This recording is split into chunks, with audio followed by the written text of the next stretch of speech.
19 দিনের টানা প্রচার শেষে এখন চারদিকে নীরবতা। সকলের চোখ এখন ভোটের দিকে। জোট ভাঙাগড়া, আসন বন্টনের টানাপোড়েন আর দলবদলের ভিড়ে নির্বাচনের সমীকরণ হয়ে উঠেছে ভিন্ন রকমের। এবারের নির্বাচনে দুটি বড় জোট, বিএনপি ও জামায়াত। এছাড়া রয়েছে বামপন্থী ও সুন্নি জোট সহ বেশ কিছু জোট, আর সঙ্গে 275 জন স্বতন্ত্র প্রার্থী। নির্বাচন কমিশনের তথ্য অনুযায়ী এবার বিএনপি থেকে ধানের শীষ প্রতীক নিয়ে নির্বাচন করবেন 291 জন প্রার্থী। প্রথমে বিএনপি মনোনয়ন দিয়েছিল 292 জনকে। এর মধ্যে ঋণ খেলাপির দায়ে কুমিল্লা 4 আসনের প্রার্থী ইঞ্জিনিয়ার মঞ্জুরুল আহসান মুন্সির প্রার্থিতা বাতিল হয়ে যায়।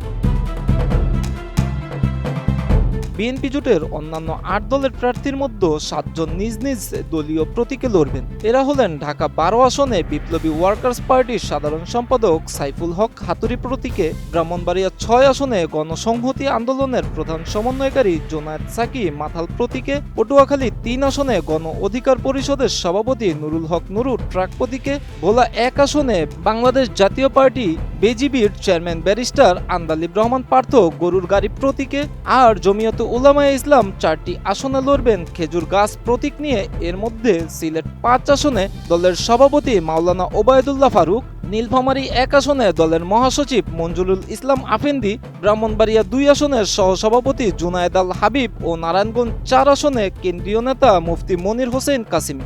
বিএনপির ছেড়ে দেয়া আরেক আসন ঢাকা 13 থেকে নির্বাচনে লড়ছেন ন্যাশনাল ডেমোক্রেটিক মুভমেন্ট এনডিএম এর চেয়ারম্যান ববি হাজ্জাজ। বিগত সরকারের বিরুদ্ধে রাজপথে বিএনপির সঙ্গে যুগপৎ আন্দোলন করেছেন বেশ কয়েকটি দলের শীর্ষ নেতা, তাই আসন বন্টনের ক্ষেত্রে তাদেরকেও মূল্যায়ন করেছে দলটি। তবে নিজেদের প্রতীকে নির্বাচন করলে ঝুঁকির আশঙ্কায় তারা সরাসরি ধানের শীষ প্রতীকে নির্বাচন করার সুযোগ খুঁজছিলেন, কিন্তু আরপিওর বিধান অনুসারে সে সুযোগ নেই। তাই নিজ দলীয় প্রতীকে লড়ার সুযোগ না থাকায় অনেকে পদত্যাগ করে সরাসরি বিএনপিতে যোগ দিয়েছেন। নতুন বাংলাদেশ গড়তে এলো জুলফিকার স্টিল। জুলফিকার স্টিল, ইস্পাত দৃঢ় অঙ্গীকার। এমন এই প্রার্থী বাংলাদেশ জাতীয় দলের চেয়ারম্যান সৈয়দ এহসানুল হুদা। তিনি দল বিলুপ্ত করে বিএনপিতে যোগ দেন এবং ধানের শীষ প্রতীকে কিশোরগঞ্জ 3 আসনে লড়বেন।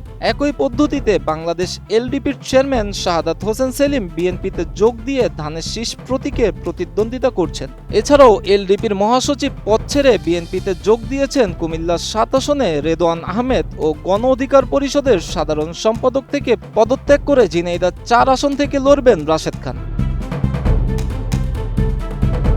আসন ছাড় না পেয়ে বিএনপির সঙ্গে সম্পর্ক ছিন্ন করেছেন দলটির যুগপথের অন্যতম 3 সঙ্গী আসম আব্দুর রবের জাতীয় সমাজতান্ত্রিক দল জেএসডি, মাহমুদুর রহমান মান্নার নাগরিক ঐক্য ও ডাক্তার মোস্তাফিজুর রহমান ইরানের বাংলাদেশ লেবার পার্টি। এর মধ্যে কোনো আসন ছাড় না পাওয়ায় আগেই সরে গেছে জেএসডি ও লেবার পার্টি।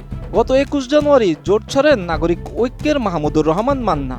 বগুড়া 2 আসনে তাকে ছাড় দেওয়ার পরও ধানের শীষের প্রার্থী থাকার ক্ষোভে তিনি বিএনপির সঙ্গে সম্পর্ক ছিন্ন করেন। তার দল এককভাবে 11টি আসনে প্রতিদ্বন্দ্বিতা করছে।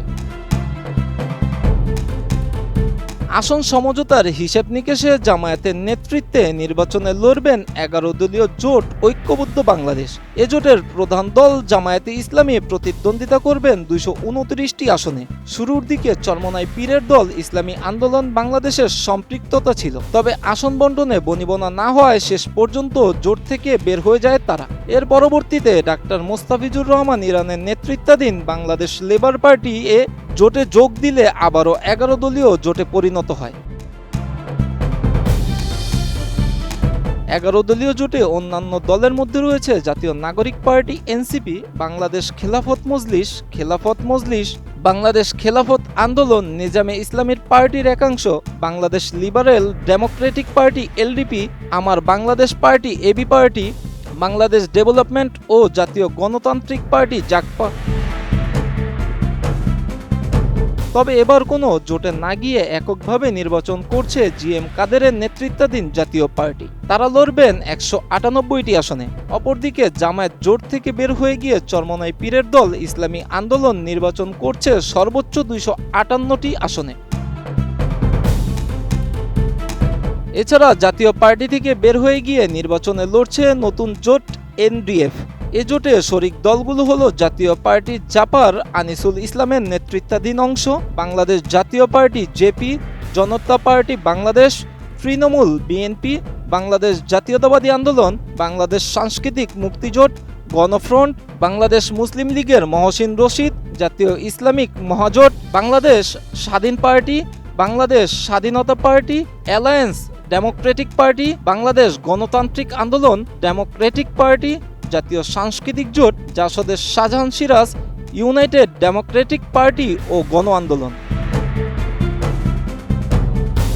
এবারের নির্বাচনে জোটগতভাবে লড়ছেন প্রগতিশীল ও গণতান্ত্রিক ধারার 9টি দলের সমন্বয়ে নতুন জোট গণতান্ত্রিক যুক্তফ্রন্ট। এ জোটে রয়েছে বাংলাদেশ কমিউনিস্ট পার্টি সিপিবি, বাংলাদেশের সমাজতান্ত্রিক দল বাসদ, গণতান্ত্রিক বিপ্লবী পার্টি, বাংলাদেশের বিপ্লবী কমিউনিস্ট লীগ, বাংলাদেশের সমাজতান্ত্রিক আন্দোলন বাসদ মার্ক্সবাদী, বাংলাদেশ জাসদ, বাংলাদেশের সমাজতান্ত্রিক দল বাসদ মাহবুব ও সোনার বাংলা পার্টি। এছাড়া আরও আছে প্রয়াত বামপন্থী নেতা পঙ্কজ ভট্টাচার্য প্রতিষ্ঠিত ঐক্যন্যাপ, গণমুক্তি ইউনিয়ন।